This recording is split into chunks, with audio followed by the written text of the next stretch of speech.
Hi friends, welcome to king makers IS academy daily news paper analysis.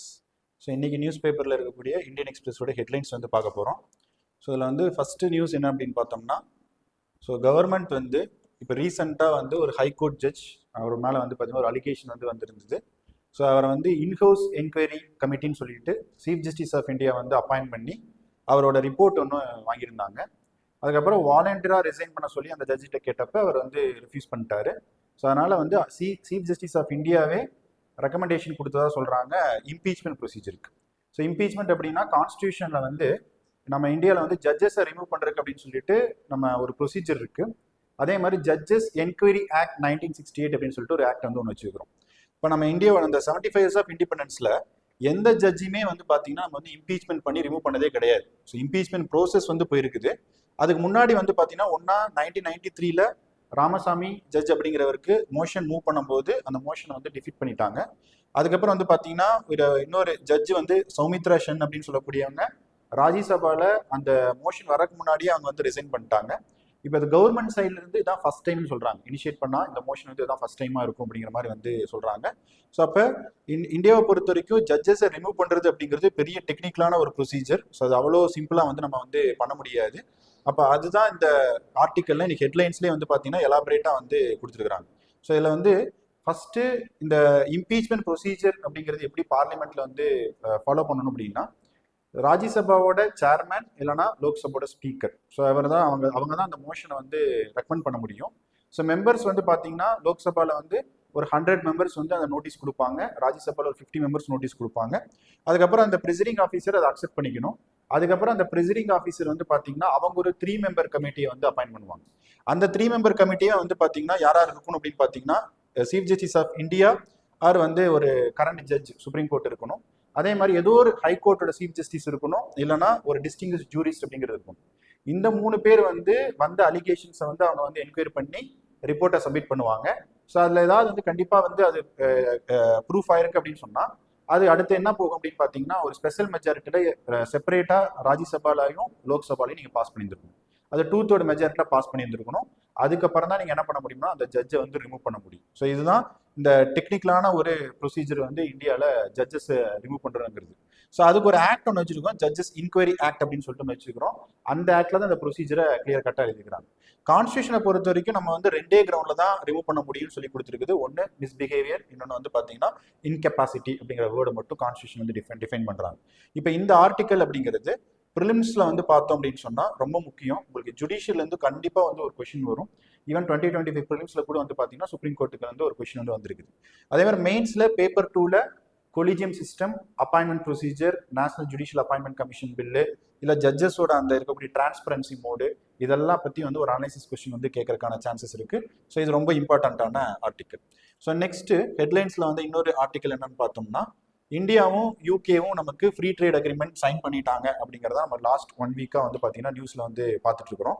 இப்போ சில analysis அப்படிங்கிறது வந்து வந்திருக்கு. என்ன அப்படின்னா, இந்தியா வந்து ஃப்ரீ ட்ரேட் அக்ரிமெண்ட்ல வந்து நம்ம சைன் பண்ணது வந்து ஓகே, பட் நம்ம அனுப்பக்கூடிய கூட்ஸுக்கு அவங்க வந்து ஒரு ஸ்பெஷலாக ஒரு டாக்ஸ் சிஸ்டம் ஒன்று வச்சிருக்கிறாங்க, யூரோப்பியன் யூனியன் போட்ட ஒரு டாக்ஸ் சிஸ்டம். ஸோ அதுக்கு பேர் வந்து பார்த்தோம் அப்படின்னு சொன்னால் கார்பன் பார்டர் அட்ஜஸ்ட்மெண்ட் மெக்கானிசம் அப்படின்னு சொல்றாங்க, CBAM அப்படின்னு சொல்லிட்டு அதை சொல்றாங்க.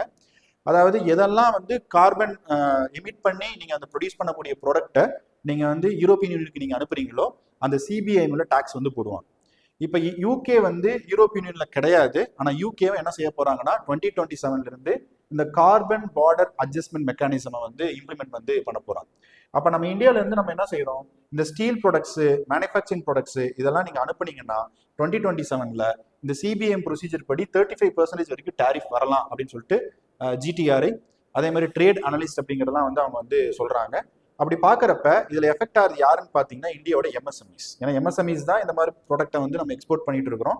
அதே மாதிரி வந்து பார்த்தீங்கன்னா யூகேவுக்கு நம்ம ஏதாவது ரெட்டாலியேட்டரி டாரிஃப்ஸ் அப்படிங்கிறது வந்து போடலாமா?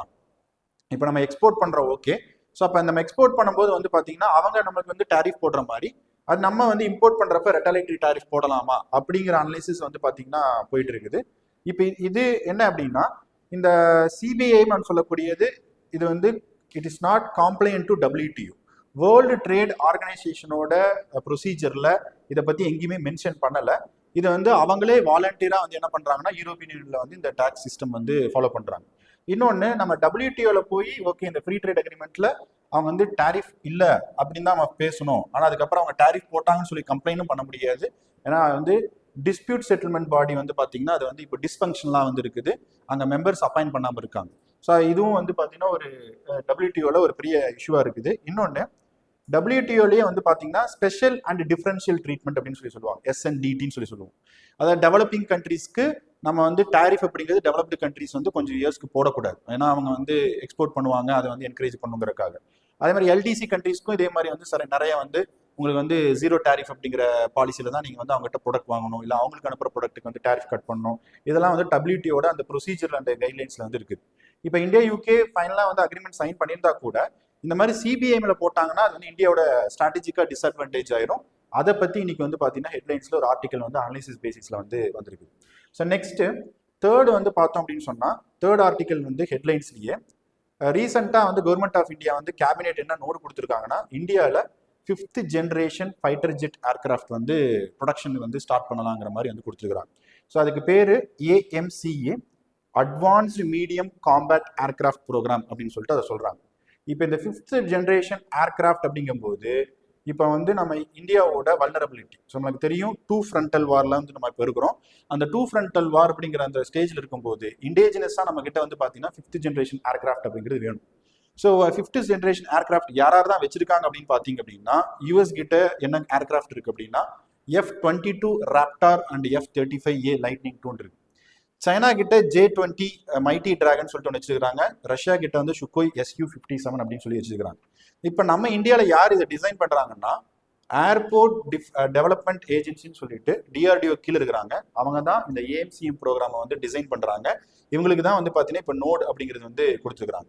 அப்போ டிஃபென்ஸ் மினிஸ்ட்ரியோட ப்ரெஸ் ரிலீஸ் என்ன சொல்லுதுன்னா இந்த 5th ஜென்ரேஷன் ஏர்கிராஃப்ட் அப்படிங்கிறது இந்தியாவோட செல்ஃப் ரிலையன்ஸ், அதாவது ஆத்ம நிர்பார் பாரத்தை நோக்கி நம்ம டிஃபென்ஸ் மேனுஃபேக்சரிங்ல போயிட்டு இருக்கோம்னு சொல்லி சொல்றாங்க. ஸோ அப்போ இது ஆப்ரேஷன் சிந்தூர் இதெல்லாம் நடந்தனால இப்போ ரீசெண்டாக வந்து இந்த ப்ரோக்ராமுக்கு வந்து நம்ம வந்து அப்ரூவல் கொடுத்துருக்குறோம். இதுக்கான இனிஷியல் காஸ்ட் வந்து நியர்லி வந்து ஒரு 27,000 crores வந்து சொல்லியிருக்காங்க. அதே மாதிரி இங்கே 15,000 crore ப்ராஜெக்ட் காஸ்ட் வந்து 15,000 crore அப்படிங்கிறது சொல்லியிருக்காங்க. இதுல வந்து உங்களுக்கு இன்ஜினோட இதெல்லாம் கொடுத்துருக்காங்க, ட்வின் இன்ஜின் சிஸ்டம், அதோட வெயிட் எவ்வளோ இருக்கும், அதே மாதிரி உள்ள இன்டர்னல் ஃபியூயல் எவ்வளோ டன் வந்து வெயிட் கேரி பண்ணலாம், இதுக்கான சில ஸ்பெஷல் ஃபியூச்சர்ஸ்லாம் கொடுத்துருக்காங்க. ஸோ நமக்கு வந்து இந்த டிஃபென்ஸ் அண்ட் ஸ்பேஸ் இந்தியா ஓரியன்டாக இருக்கக்கூடிய ஆர்டிக்கலில் பார்க்கணும், ப்ரிலிம்ஸ் ஆஸ்பெக்ட்ல வந்து பார்க்கணும். ஏன்னா ரிப்பீட்டடாக நமக்கு வந்து இந்த கொஷின்ஸ் வந்து சயின்ஸ் அண்ட் டெக்னாலஜியில் வந்துட்டு இருக்கு. அப்போ இன்னைக்கு ஹெட்லைன்ஸ்லேயே வந்து பார்த்தோம்னா ஒரு article constitution, Indian polity, judicial impeachment பற்றி கொடுத்துருக்காங்க. ஒரு article international relations, free trade agreement, international economic organisation கொடுத்துருக்காங்க. தேர்ட் ஆர்டிக்கல் இந்தியாவோட டிஃபென்ஸ் செக்டாரோட இண்டிஜினஸ் ப்ரொடக்ஷன் பற்றி கொடுத்துருக்காங்க. அது வந்து பார்த்தீங்கன்னா சயின்ஸ் அண்ட் டெக்னாலஜியில் வந்து வரும். ஸோ அப்போ இந்த 3 தான் ஹெட்லைன்ஸில் வந்து முக்கியமான ஆர்டிக்கல் இன்னும் இருக்கக்கூடியது. ஸோ நெக்ஸ்ட்டு இங்கே நமக்கு எடிட்டோரியலில் வந்து இன்னைக்கு வந்து ராங் லெசன் பிளான் அப்படின்னு சொல்லிட்டு ஒரு எடிட்டோரியல் வந்து வந்திருக்குது. CBSE வந்து இப்போ வந்து நியூ எஜுகேஷன் பாலிசியை வந்து இம்ப்ளிமெண்ட் பண்ண போகிறாங்க. அதாவது integrated with mother tongue education. ஏன்னா NEP என்ன சொல்லுதுன்னா 3 லாங்குவேஜ் ஃபார்முலா சொல்லுது. ஸோ இங்கிலீஷ், அதே மாதிரி வந்து பார்த்தீங்கன்னா உங்களோட ஸ்டேட்டோட native language, that is mother tongue language, third language any language, not only Hindi, நீங்கள் எதனா சூஸ் பண்ணலாம் அப்படிங்கிறத NEP சொல்லுது. ஆனால் இந்த யூனிஃபார்மிட்டியை CBSEல வந்து பிளான் பண்ணுறது கொஞ்சம் டிஃபிகல்ட்டாக இருக்குது அப்படிங்கிற மாதிரி வந்து சொல்லியிருக்காங்க. அது மட்டும் இல்லாமல் நம்ம ஃபியூச்சரிஸ்டிக்காக வந்து நம்ம ஸ்கில் ஓரியன்டாக வந்து ஒர்க் ஃபோர்ஸை கிரியேட் பண்ணிட்டு இருக்கிறோம். நான் AI இருக்குது, டேட்டா சயின்ஸ் வந்துருச்சு, இதெல்லாம் வந்துடுச்சு. இப்படி நம்ம போயிட்டு இருக்கும்போது இப்போ இந்த மாதிரி வந்து நம்ம மல்டிலிங்குவல் சிஸ்டத்தை வந்து ஸ்கூலில் வந்து அடாப்ட் பண்ண முடியுமா? ஒரு கிளாஸ் ரூமில் வந்து இவ்வளோ லாங்குவேஜஸ்க்கு சொல்லி தரக்க டீச்சர்ஸ் வந்து நம்ம வந்து அடாப்ட் பண்ண முடியுமா? ஏன்னா CBSEல நீங்கள் வந்து நிறைய டைவர்சிஃபிகேஷன் வந்து பார்க்க முடியும். ஸோ அதில் இருக்கக்கூடிய அந்த கிரிட்டிக்கல் ப்ரியாரிட்டிஸை நம்ம கொடுக்காம லாங்குவேஜ் பேஸில் போனால் மட்டும் நம்மளால வந்து இதை வந்து இந்த NEP வந்து நம்ம ப்ராப்பராக இம்ப்ளிமெண்ட் பண்ண முடியுமா பேஸ்ட் ஆன் லாங்குவேஜ் பாலிசி, அது போகிறது கரெக்டாக ராங்க அப்படிங்கிற மாதிரி அனாலிசிஸ் கொடுத்துருக்காங்க. ஸோ இது வந்து உங்களுக்கு சொசைட்டி அந்த மாதிரி இருக்கக்கூடிய இந்த டாபிக்ஸ்க்கு வந்து நீங்கள் இந்த எடிட்டோரியல் அப்படிங்கிறது யூஸ் பண்ணிக்கலாம். ஸோ நெக்ஸ்ட் வந்து பார்த்தோம் அப்படின்னா இந்தியாவோட எக்ஸ்டர்னல் ரிஸ்க் என்னெல்லாம் இருக்கும் அப்படின்னு வந்து கொடுத்துருக்குறாங்க. UK கூட நம்ம ஃப்ரீ ட்ரேட் அக்ரிமெண்ட் வந்து கன்க்ளூட் பண்ணியாச்சு. US கூட நெகோசியேஷன் போயிட்டு இருக்குது.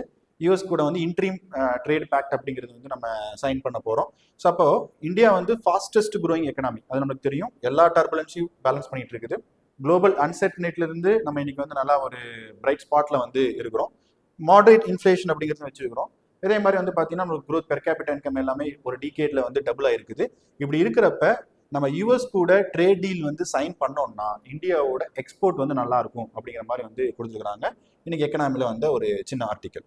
ஸோ நெக்ஸ்ட் வந்து பார்த்தோம் அப்படின்னா இன்னைக்கு வந்து எக்ஸ்பிளைன்டு பேஜ். ஸோ எக்ஸ்பிளைனில் இந்தியன் எக்ஸ்பிரஸில் இங்கே கொடுத்த ஆர்டிக்கல் வந்து பார்த்தீங்கன்னா how FDA with US UK EU good impact India's agriculture trade. So இந்தியாவோட அக்ரி ட்ரேட் எப்படிலாம் வந்து பேலன்ஸ் பண்ண போகிறோம். இந்த 3 பெரிய ரீஜனல் குரூப், ஒரு ரீஜனல் குரூப், 2 பெரிய சூப்பர் பவர், அவங்க கூட நம்ம ட்ரேட் அக்ரிமெண்ட் சைன் பண்ணால் எப்படிலாம் இருக்க போகுது அப்படின்னு சொல்லி கொடுத்துருக்காங்க. இது ஆல்ரெடி மண்டே வந்து அசோக் குலாட்டி அவர் எழுதின ஆர்டிக்கல்லையும் இந்த அக்ரி ட்ரேடு பற்றி சொல்லியிருக்கிறாங்க. இந்தியா வந்து எதெல்லாம் எக்ஸ்போர்ட் பண்ணுது, top export baskets, marine product பண்ணுறோம், ரைஸ் பண்ணுறோம், இம்போர்ட் பண்ணுறதுல வெஜிடபிள் ஆயில் பண்ணுறோம், அதே மாதிரி வந்து பார்த்தீங்கன்னா நம்மளுக்கு வந்து இந்த காட்டன் இந்த மாதிரிலாம் இம்போர்ட்டும் பண்ணுறோம், எக்ஸ்போர்ட் பண்ணுறோம், அதை பற்றி வந்து கொடுத்துருக்குறாங்க. ஸோ அப்போ நம்ம எவ்வளோ பில்லியன் டாலருக்கு நம்ம எக்ஸ்போர்ட் பண்ணிட்டு இருக்கோம், இம்போர்ட் பண்ணிட்டு இருக்கோம், எந்த அளவுக்கு நம்ம எக்ஸ்போர்ட் இன்க்ரீஸ் பண்ணிட்டு இருக்கோமோ அதே அளவுக்கு இந்தியா வந்து அக்ரி கமாடிட்டி இம்போர்ட் பண்ற சுச்சுவேஷன்ல தான் இருக்குது. ஸோ அதில் டாப் பேஸ்கெட் வந்து பார்த்தோம் அப்படின்னா மெரைன் ப்ராடக்ட்ஸ் வந்து யாருக்கு அதிகமாக அனுப்புறோம்னா யூஎஸ்க்கு அனுப்புறோம். தென் செகண்ட் சைனாக்கு அனுப்புறோம். தேர்ட் வந்து பார்த்தீங்கன்னா யூரோப்பியன் யூனியனுக்கு வந்து அனுப்புறோம். அது மட்டும் இல்லாமல் ரைஸ்ல நான் பாஸ்மதி ரைஸ் அப்படிங்கிறது நம்ம அனுப்புறது ஆப்பிரிக்கன் கண்ட்ரீஸ்க்கு, பாஸ்மதி ரைஸ் வந்து நம்ம எக்ஸ்போர்ட் பண்றது வந்து வெஸ்ட் ஏஷியன் கண்ட்ரீஸ்க்கு. ஸோ அது வந்து ரெண்டையும் பார்க்கும்போது நியர்லி வந்து ஒரு 12 பில்லியன் டாலருக்கு வந்து பார்த்தீங்கன்னா நம்ம ரைஸை மட்டுமே நம்ம எக்ஸ்போர்ட் பண்ணியிருக்கோம். ஸோ அதே மாதிரி காஃபி எக்ஸ்போர்ட், இப்போ பிரேசிலில் வந்து ட்ரை வெதர் இருக்கனால இந்த வருஷம் காஃபி நல்லா எக்ஸ்போர்ட் பண்ணியிருக்கிறோம். அது மட்டும் இல்லாமல் spices, that is traditional spices, நான் ட்ரெடிஷனல் ஸ்பைசஸ், அது நல்லா வந்து பண்ணியிருக்கிறோம். காட்டன் அப்படின்னு சொல்லும்போது என்னன்னா பிடி காட்டன் அப்படின்னு சொல்லக்கூடியது இந்தியாவில் இப்போ ரீசெண்ட் இயர்ஸ்ல ஈல்டு கொடுக்கல. அது இன்ட்ரடியூஸ் பண்ணி ஒரு 10 இயர்ஸ் தான் நம்மளுக்கு வந்து ஈல்டு இருந்தது. இப்போ ஈல்டு கிடையாது. அது 390 பேல்ஸ் வந்து நம்மளுக்கு கொடுத்துட்டு இருந்தது. பெர் இயர் வந்து இன்னைக்கு 290 கீழே வந்து வந்திருக்குது. ஸோ அதை நம்ம வந்து கொஞ்சம் பார்க்க வேண்டியதாக இருக்குது. அடுத்து government of India, that is ministry of commerce, ministry of agriculture, அவங்கெல்லாம் சொல்றது India has to focus on production of pulses and oil seeds. ஏன்னா வெஜிடபிள் ஆயில் 50% மேலே இம்போர்ட் பண்ணிட்டு இருக்கிறோம். ஸோ அதோட நம்மளோட ட்ரேட் இம்போர்ட் கமாடிட்டியில் அதிகமாக இருக்குது. இன்னொன்று வந்து பல்சஸ். அப்போ எம்எஸ்பி ப்ரோக்ராமை நம்ம இப்போ வந்து ரிஃபார்ம் பண்ணி ஆகணும். ஸோ ஏன்னா ரைஸுக்கும் வீட்டுக்கும் ட்ரெடிஷ்னலாக கொடுக்குறோம், பட் இது வந்து பேப்பர் லெவலில் இருக்குது. மற்ற அந்த ஆயில் சீட்ஸ்க்கு பல்சஸ் கொடுக்காதனால ஃபார்மர்ஸ் என்ன பண்ண மாட்டேங்கிறாங்கன்னா அதை வந்து நம்ம கல்டிவேட் பண்ண மாட்டேங்கிறாங்க. அப்போ அதை ரெண்டை நம்ம குறைச்சாதான் நம்ம வந்து இது பண்ண முடியும். இன்னொன்று, இந்த கண்ட்ரிஸ் கூடலாம் நம்ம வந்து இந்த ஃப்ரீ ட்ரேட் அக்ரிமெண்ட் போட்டோம் அப்படின்னு சொன்னால் நமக்கு நம்ம இப்போ ஆல்ரெடி இம்போர்ட் பண்ணிட்டு இருக்கிற அந்த ட்ரை ஃப்ரூட்ஸ் மாதிரி இருக்கிறதெல்லாம் இன்னும் கொஞ்சம் நம்மளுக்கு பெனிஃபிட் ஆகும், டேரிஃப் குறைப்பாங்க. அது மட்டும் இல்லாமல் யூஎஸ் வந்து நம்மளுக்கு even GM crops, that is regulatory bodies பார்க்க வேண்டிய வேலை. அது ஜெனட்டிக்கலி மாடிஃபைடு மெய்ஸ், காட்டன் இதையும் வந்து அவங்க இம்போர்ட் பண்ணுவாங்க இந்தியாவுக்கு அப்படிங்கிற மாதிரி வந்து சொல்றாங்க. ஸோ இது இன்னைக்கு பேப்பர் 3ல இந்தியன் அக்ரிகல்ச்சர், அதே மாதிரி வந்து இன்டர்நேஷனல் ஃப்ரீ ட்ரேட் அக்ரிமெண்ட்ஸ் பற்றி இந்தியா வச்சு நம்மளுக்கு வந்து ஒரு ஆர்டிக்கல் ரொம்ப ரொம்ப இம்பார்ட்டன்ட். ஸோ லெஃப்டில் இன்னைக்கு வந்து ஆன்செட் ஆஃப் இயர்லி மான்சூன் அப்படிங்கிறது டிஸ்கஸ் பண்ணிட்டு இருந்தோம். அதில் மேடியன் ஜூலியன் ஆசிலேஷன் பற்றி மட்டும் கொடுத்துருக்காங்க. ஸோ இந்த ஒரு இது வந்து எப்போ இருந்து இந்த கான்செப்ட் வந்து இருக்குது அப்படின்னு சொல்லிட்டு அதை பற்றி சொல்லியிருக்கிறாங்க. ஸோ எம்ஜேஓ அப்படின்னு சொல்லக்கூடியது ஈக்குவேட்டரை சுற்றி உங்களுக்கு வந்து ப்ரெஷர், விண்ட், கிளவுட் இது எல்லாமே வந்து ஒரு ரெயின் கொண்டு வரக்கூடிய ஒரு சுச்சுவேஷன் கொண்டு வரது தான் மேடியன் ஜூலியன் ஆசிலேஷன் சொல்கிறாங்க. இதான் யூஎஸ்ல இருக்கக்கூடிய கொலராடோ யூனிவர்சிட்டியில் நேஷனல் சென்டர் ஃபார் அட்மாஸ்பியரிக் ரிசர்ச்ல வந்து ஒரு 2 பேர் வந்து கண்டுபிடிச்சது தான் இந்த மேடியன் ஜூலியன் ஆசிலேஷன் சொல்லக்கூடியது. ஸோ அப்போ இது என்னன்னா ஒரு 4 to 8 meters per secondல இந்த ஸ்பீட்ல ஈஸ்ட் வேர்ட்ல வந்து இந்தியன் ஓஷன்ல வரக்கூடிய ஒரு ஜெட் ஸ்ட்ரீம் மாதிரி இது. ஸோ 30 to 60 daysல வந்து பார்த்தீங்கன்னா குளோபல்ல வந்து அது வந்து ஒரு ரவுண்டு வந்து போயிட்டு வந்துடும். சம்டைம்ஸ் அது 90 days கூட இருக்கும். இந்த மேடியன் ஜூலியன் ஆசிலேஷன்ல ஆக்டிவ் ஃபேஸ், அதே மாதிரி பார்த்தீங்கன்னா பாசிவ் ஃபேஸ்ன்னு சொல்லிட்டு பிரிக்கிறாங்க. ஆக்டிவ் ஃபேஸாக இருந்தால் அது வந்து நார்மல் மான்சூனை இன்னும் இம்ப்ரூவ் பண்ணி ரெயின்ஃபால் நல்லாவே கொண்டு வரும். அதே வந்து பாசிவ் ஃபேஸாக இருந்தால் ரெயின்ஃபாலை சப்ரஸ் பண்ணிடும். இப்போ நம்ம வந்து மான்சூன் ஆன்செட் ஆகும்போது நம்மளுக்கு வந்து சர்ப்ளஸ் ரெயின்ஃபால் கொடுத்ததுக்கு இதுக்கான காரணம் அது ஆக்டிவ் ஃபேஸ்ல இருந்த மேடியன் ஜூலியன் ஆசிலேஷன் அப்படின்னு சொல்றாங்க. ஸோ ஃபேக்டர்ஸ் இன்ஃப்ளூயன்சிங் மான்சூன்ல நமக்கு வந்து ப்ரிலிம்ஸ்ல கேட்கக்கூடிய question, that is Indian geography and Indian monsoon and physical geography, கிளைமேட்டாலஜிலிருந்து வரக்கூடிய டாபிக். பேப்பர் 1ல இந்தியன் ஜியாகிரபி என்வரான்மெண்ட்ல வந்து இந்த டாபிக் வந்து ரொம்ப ரொம்ப இம்பார்ட்டன்ட், நீங்க வந்து பார்த்து வச்சுக்கலாம். நெக்ஸ்ட், இப்போ ரீசெண்டாக வந்து கோவிட் கேசஸ் வந்து இன்க்ரீஸ் ஆகிட்டு இருக்கு. இந்தியாவிலுமே மினிஸ்ட்ரி ஆஃப் ஹெல்த் வந்து பார்த்தீங்கன்னா அவங்க வந்து ஒரு கைட்லைன்ஸ் வந்து ரிலீஸ் பண்ணியிருக்காங்க. இது எதனால அப்படின்னு சொல்லி நம்ம பார்க்குறோம். ஸோ இங்கே வந்து இப்போ வந்த வேரியன்ட் வந்து என்ன அப்படின்னா கேரளா, தமிழ்நாடு, மகாராஷ்டிராவில் வந்து நியூ சப் வேரியன்ட் NB.1.8.1 அப்படின்னு சொல்லி சொல்றாங்க. ஸோ WHO என்ன சொல்லுதுன்னா சவுத் ஏஷியாவில் இப்போ கொஞ்சம் கோவிட் வந்து திருப்பியும் வந்து ரீஎமர்ஜ் ஆயிருக்கு அப்படிங்கிற மாதிரி வந்து சொல்றாங்க. ஸோ இதுக்கு ரீசன் என்னவா இருக்கும் அப்படின்னு பார்த்தீங்கன்னா நம்ம ஆல்ரெடி போட்ட கோவிடோட வேக்சினோட இம்யூனிட்டி வந்து வேனிங் இம்யூனிட்டி வந்து போகும் அப்படின்னு வந்து சொல்றாங்க. நியூ வேரியன்ட் சர்க்குலேட் ஆகிறதுனால மியூட்டேஷன்ஸ் இருக்கிறதுனால திரும்பி வந்து எமர்ஜ் ஆகும்னு சொல்றாங்க. சீசனல் பேட்டர்ன் மாறனால காமன் ஃப்ளூ மாதிரி இதுவும் கூட வந்து இந்த சார்ஸ் வைரஸ் அப்படிங்கிறது இருக்குன்னு சொல்றாங்க. இன்னொன்று நம்ம டெஸ்டிங் பண்ணாதனால நம்ம டிடெக்ட் பண்ண முடியாது, அதனாலேயும் வந்து கோவிட் வந்து சில கேசஸ் இருக்குன்னு சொல்றாங்க. அது இல்லாமல் ஹை ரிஸ்க் குரூப்ஸ் யாருனோ அவங்க நம்ம கண்டுபிடிச்சு இந்த டயபெட்டிஸ் இந்த பிபி இருக்கிறவங்கள ஃபர்ஸ்ட் நம்ம வந்து எலிமினேட் வந்து டிடெக்ட் பண்ணணும், மானிட்டர் பண்ணணும். அடுத்து இப்போ நம்ம WHO நம்ம ஒரு 3 கேட்டகரி வச்சுக்கிறோம். வேரியன்ட் ஆஃப் கன்சர்ன் அப்படின்னு சொன்னா ரேபிடா ஸ்ப்ரெட் ஆகக்கூடியது. இப்போ எப்படி டெல்டா அப்படின்னு 2021 டெல்டா வேரியன்ட் எப்படி இந்தியாவில் வந்துச்சோ அதான் வேரியன்ட் ஆஃப் கன்சர்ன் சொல்றோம். வேரியன்ட் ஆஃப் இன்ட்ரெஸ்ட் அப்படின்னு சொன்னா அது மியூட்டேஷன் ஆகிறதுக்கான பொட்டன்ஷியல் இருக்கு. ஸோ அதுவும் வந்து நீங்க வந்து you have to monitor regularly அப்படிங்கிறது அர்த்தம். வேரியன்ட் அண்டர் மானிட்டரிங் அப்படின்னு சொன்னா ஸோ WHO வந்து என்ன செய்யுதுன்னா சில மியூட்டேஷன்ஸ் மட்டும் அவங்க செக் பண்ணுவாங்க, ஏதாவது ஃபியூச்சர்ல ரிஸ்க் இருக்கா அப்படிங்கிற மாதிரி பாக்குறதா வேரியன்ட் ஆஃப் அண்டர் மானிட்டரிங் சொல்லக்கூடியது. இப்போ இன்னைக்கு நம்ம இந்தியாவில் இப்போ என்ன சுச்சுவேஷன் அப்படின்னா இதை பத்தி பெருசா நம்ம வந்து உரிப்பணிக்க தேவையில்லை. But we have to check the mutation. அதே மாதிரி அந்த எந்த அளவுக்கு வந்து ஸ்ப்ரெட் ஆகிட்டு இருக்கிறத மட்டும் நம்ம வந்து பார்க்கணும். ஸோ இது வந்து science and tech or public health பத்தி வந்த ஒரு ஆர்டிக்கல். ஸோ இங்க கேரளா கோஸ்ட்ல என்ன நடந்திருக்கு அப்படின்னா லைபீரியா கண்ட்ரிலேருந்து வந்து ஒரு கார்கோ வெசல் வந்து கண்டெய்னர் வந்து ட்ரவுன் ஆயிருக்கு. அதாவது விலிஞ்சம் போர்ட்ல இருந்து போன ஒரு கண்டெய்னர் ஆலப்புழா தாண்டி கொச்சின் போயிட்டு இருக்கிறப்ப ஒரு வெசல் வந்து ட்ரவுன் ஆயிருக்குது. பட் ஆயில் ஸ்பில் நடக்கல. ஸோ ஆயில் ஸ்பில் நடக்கல. பட் ஆயில் ஸ்பில் நடந்தா அந்த டிசாஸ்டரை எப்படி நம்ம எல்லாம் மேனேஜ் பண்ணுவோம், அதை வந்து எப்படி எந்த மாதிரி சில கெமிக்கல்ஸ் அது பாக்டீரியா யூஸ் பண்ணி இந்த காட்டன் ஸ்பாஞ்ச் மாதிரி இந்த ஆயில் ஸ்பில்ல வந்து நம்ம வந்து இது பண்ணுவோங்கிற மாதிரி ஒரு ஆர்டிகல் கொடுத்துருக்காங்க. இது ஜென்ரலான ஆர்டிகல். ஸோ நம்ம சம்டைம்ஸ் சயின்ஸ் அண்ட் டெக்னாலஜியில் ஆயில் ஸ்பில்ல வந்து நம்ம ரிமூவ் பண்றதுக்கான யூஸ் பண்ற அந்த பாக்டீரியாலாம் வந்து பாத்தீங்கன்னா யூபிசி ப்ரிலிம்ஸ்ல வந்து கொஸ்டின் வந்து கேட்பாங்க. ஸோ அதுக்காக சும்மா அந்த ஆயில் ஸ்பில்லை பத்தி நீங்க ரீட் பண்ணி வச்சுங்க. ஏன்னா இந்தியாவோட கோஸ்டல் வாட்டர்ஸ்ல யாரு பாப்பா, அந்த ஃபர்ஸ்ட் வந்து கோஸ்டல் கார்டு பார்ப்பாங்களா இல்லை இந்தியன் நேவி பார்ப்பாங்களா, ஸோ இதெல்லாம் வந்து நீங்க வந்து அந்த பேட்ரோல் வெசல்ஸ் யார் யார் பார்ப்பாங்கிறதுக்காக இந்த ஆர்டிகல் வந்து சும்மா ரீட் பண்ணி வச்சுங்க. ஸோ ஹிந்துல வந்து பார்த்தோம் அப்படின்னு சொன்னா லெஃப்ட்ல வந்த ஆர்டிகல் வந்து இங்க எனர்ஜி அண்ட் எஃபிஷியன்சி அப்படின்னு சொல்லிட்டு ஒன்று கொடுத்துருக்காங்க. ஸோ இந்தியாவோட எனர்ஜி கன்சம்ஷன் டபுள் ஆகுது, எனர்ஜி டிமாண்ட் வந்து டபுள் ஆகிட்டு இருக்குது. பட் நம்ம அந்த எஃபிஷியன்சி அப்படிங்கிறது ரொம்ப ரொம்ப முக்கியம். எல்இடி பல்ப்ஸ், அந்த எல்இடி பல்ப் அப்படிங்கிறது ஒரு பெரிய இனிஷியேட்டிவ். அது வந்தனால நம்மளுக்கு என்ன அப்படின்னு பார்த்தீங்கன்னா அந்த எனர்ஜி கன்சம்ஷன் நம்ம குறைச்சிருக்கிறோம். Bureau of energy efficiency energy conservation ஆக்ட்னு வந்த பிறகு தான் அந்த பிஇன்னு வந்தது. எல்லா எலக்ட்ரானிக் அப்ளையன்சஸ்லையும் நம்ம வந்து இந்த ரேட்டிங்ஸ் கொடுத்து அந்த நல்லா எஃபிஷியண்டாக இருக்கக்கூடிய அந்த இதை வந்து அப்ளையன்சஸ் வந்து நம்ம யூஸ் பண்ணிட்டு இருக்கிறோம். அப்போ இந்த பவர் ப்ரொடக்ஷன் இன்க்ரீஸ் ஆகிறதுனால நமக்கு என்ன தேவைப்படுது அப்படின்னு பார்த்தீங்கன்னா இந்த கோல் மாதிரி இருக்கக்கூடியதெல்லாம் நமக்கு வந்து தேவைப்படுது. எனர்ஜி பேஸ்கெட்ல நம்ம யூஸ் பண்ணிட்டு இருக்கிற கோல், சோலார், விண்ட் இதெல்லாம் பார்க்க வேண்டியதாக இருக்குது. ஸோ அதை பற்றி ஒரு அனலைஸ் பண்ணி ஒரு ஆர்டிகல் வந்து கொடுத்துருக்காங்க. ஸோ ஃபாசில் பேஸ்ல இருந்தது, அதுக்கப்புறம் அந்த ரெனியூபிள் பவருக்கு நம்ம வந்து மாறி இருக்கிறோம். இப்போ பவர் டிமாண்டை நம்ம ரெடியூஸ் பண்ணணும். அந்த பவர் டிமாண்டை ரெடியூஸ் பண்ணாதான் அந்த கிளைமேட் சேஞ்சுக்குலாம் நம்ம வந்து கொஞ்சம் அந்த இன்ஃப்ளூயன்ஸ் பண்ணுறதுலாம் வந்து தடுக்க முடியும். அப்படி உஜாலா ஸ்கீம்ல நம்ம எல்இடி பல்பை வந்து ப்ரைஸை வந்து 500 ரூபீஸ்லேருந்து 70 ரூபீஸ் பண்ணனால தான் இன்னைக்கு இந்தியாவில் வந்து ஒரு பெரிய லெவலில் அந்த பீக் டிமாண்டை ஒரு 5500 மெகாவாட்டுக்கு நம்ம எனர்ஜி டிமாண்டை வந்து நம்ம ரெடியூஸ் பண்ணி காமிச்சிருக்கிறோம். இப்போ ஜான் 2025 படி கவர்மெண்ட் வந்து நியர்லி 37 crore எல்இடி பல்பை வந்து நம்ம இது பண்ணியிருக்கிறோம். ஸோ அந்த அளவுக்கு நம்ம வந்து ஃபாஸ்டர் அடாப்ஷன் அப்படிங்கிறது வந்து பண்ணியிருக்கிறோம். இதுக்கு இருக்கக்கூடிய ஆக்ட் வந்து எனர்ஜி கன்சர்வேஷன் ஆக்ட் 2001. அது மட்டும் இல்லாமல் இன்டர்நேஷனல் எனர்ஜி ஏஜென்சியும் இந்த எனர்ஜி எஃபிஷியண்டாக நம்ம இந்தியா வந்து யூட்டிலைஸ் பண்ணியிருக்காங்க அப்படின்னு சொல்லிட்டு ரிப்போர்ட்டை கொடுத்துருக்காங்க. ஸோ குளோபலாக எடுத்தோம்னா 3rd largest power consumer globally அப்படின்னு வந்து சொல்கிறாங்க. ஸோ ஒரு 2 days பிஃபோர் கூட இந்தியாவோட கோல் மினிஸ்டர் வந்து கோலை பற்றி நம்ம பேசியிருந்தோம். கோலில் வந்து நிறைய ரிஃபார்ம்ஸ் அப்படிங்கிறது பண்ணியிருக்கிறாங்க. இந்தியா அப்படிங்கிறது பெர் கேபிட்டா கன்சம்ஷன் ரொம்ப கம்மியாக இருக்குது. Even per capita consumption of electricity comparatively யூஎஸ்லாம் பார்க்கும்போது இந்தியா ரொம்ப கம்மியாக தான் இருக்குது. ஸோ 2050 அந்த மேலே இந்தியா நெட் ஜீரோக்கு மேலே போகுதுன்னா அதுக்குள்ளே வந்து அதோட ஃபுல்லாக இருக்கக்கூடிய அந்த கோலோட ரிசோர்ஸஸை வந்து நம்ம ப்ராப்பராக யூட்டிலைஸ் பண்ணணும்னு சொல்லிட்டு கோல் மினிஸ்ட்ரி வந்து பேசியிருக்கிறார். ஸோ இது வந்து பேப்பர் 3ல சஸ்டைனபிள் டெவலப்மெண்ட், எனர்ஜி எஃபிஷியன்சி, அதே மாதிரி இந்த பவர் டிமாண்ட் இதை பற்றி வந்து நீங்கள் வந்து யூஸ் பண்ணிக்கலாம். ஈவன் ப்ரிலிம்ஸ்லேயே நம்மளுக்கு இன்ஸ்டிடியூஷன்ஸ் அந்த மினிஸ்ட்ரி லெவலில் வந்து நம்மளுக்கு வந்து கொஸ்டின் வந்து கேட்பாங்க. ஸோ நெக்ஸ்ட் ஹிந்துல வந்து ஒரு நியூஸ் என்ன அப்படின்னு பார்த்தீங்கன்னா அகெயின் ஒரு மாவோயிஸ்ட் கமாண்டர் வந்து எலிமினேட் பண்ணியிருக்காங்க ஜாயிண்ட் ஆப்ரேஷனில் ஜார்க்கண்ட்ல பலாமோ டிஸ்ட்ரிக்ட்ல. ஸோ இப்போ நம்ம பார்க்குறோம் அந்த பசவராஜ் வந்து நம்ம பெரிய மாஸ்டர் மைண்ட் அவர் எலிமினேட் பண்ணதுலேருந்து இந்த மாதிரி லீடர்ஸை வந்து டார்கெட் பண்ணி எலிமினேட் பண்ணிட்டு இருக்காங்க.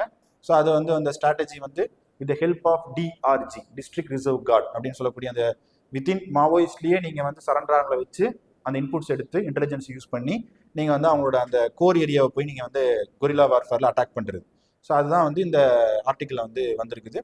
ஸோ நெக்ஸ்ட் பார்த்தோம்னா எல்லாமே ஜென்ரலாக எக்ஸ்பிரஸில் வந்த மாதிரி மான்சூன் பற்றிலாம் வந்திருக்குது. ஸோ இப்போ ஹிந்துல பிஸ்னஸ் பேஜில் நம்ம ஆல்ரெடி ஒரு ஸ்கீம் யூஸ் பண்ணிட்டு இருந்தோம். அதுக்கு பேர் remission of duties and taxes on exported products. இந்தியாவில் எக்ஸ்போர்ட்டர்ஸ்க்காக ஒரு கொண்டு வரப்பட்ட ஸ்கீம் தான் இந்த RODTEP 2021 கொண்டு வந்தோம்.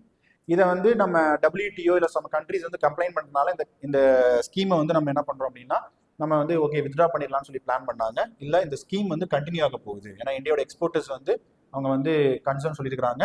ஸோ அதனால இது ஈஸியாக இருக்கும். Export oriented units, special economic zones அவங்கெல்லாம் கொஞ்சம் ரெக்வஸ்ட் வச்சனால இந்த remission of duties and taxes and exported product ஸ்கீமை நம்ம எகைன் கண்டினியூ பண்ண போகிறோம்னு சொல்லிட்டு கொடுத்துருக்காங்க.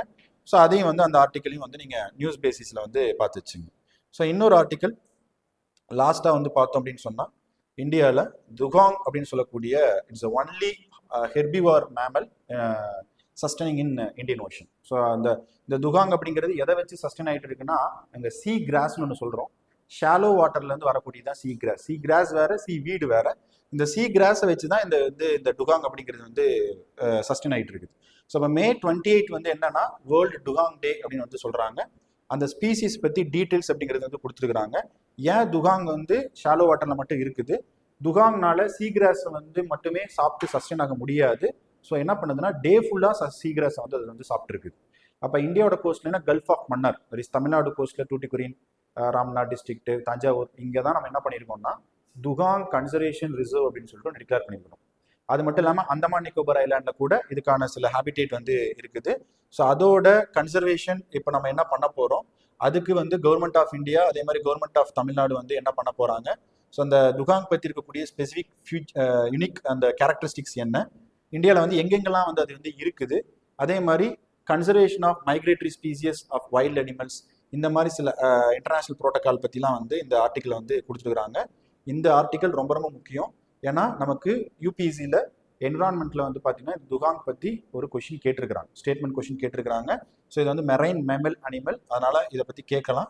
ஸோ இந்த ஆர்டிக்கலை நீங்கள் பார்த்து வச்சுங்க. ஸோ அதே மாதிரி ஹிந்து டெக்ஸ்ட் அண்ட் கண்டெக்ஸ்டில் மான்சூன் இயர்லி ஆன்செட்டுக்கான ரீசன் தான் நேற்று நம்ம பார்த்த ஃபேக்டர்ஸ் தான்.